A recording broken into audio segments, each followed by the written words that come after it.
Ese wari uzi ko miliyoni 9 gusa zishobora kugura ubutaka bwavamo ibibanza 3? Hari abantu bari kwicuza impamvu bataguze ubutaka i Muhanga mu myaka 3 ishize kubera ko aho baguraga miliyoni 2 cyangwa 3, uyu munsi aragura miliyoni 10, 15 ndetse zinarenga.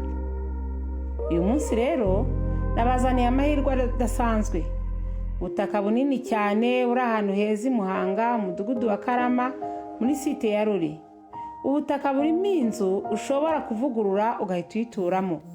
Kandi ikintu gikomeye kurusha ibindi byose, nyirabwo arashaka miliyoni 9 gusa agahita ajya kwiturira mu Misizi. Niba ushaka gutura ahantu heza, gushora amafaranga mu buryo bw'ubwenge, cyangwa kubaka umutungo w'ejo hazaza, iyi video uyirebe kugeza ku musozo. Kubera yuko ushobora kubona amahirwe abantu benshi bazicuza ko batamenye ku gihe. Iki kibanza giherereye i Karama muri site ya Ruri mu karere ka Muhanga. Aha ni hamwe mu hantu hari gutera imbere cyane muri Muhanga muri iki gihe. Hari imiturire myiza, abaturanyi beza, access nziza, iterambere rigenda ryiyongera buri mwaka. Iyo ugeze aha hantu uhita ubona ko ari ahantu hafite ahazaza heza cyane.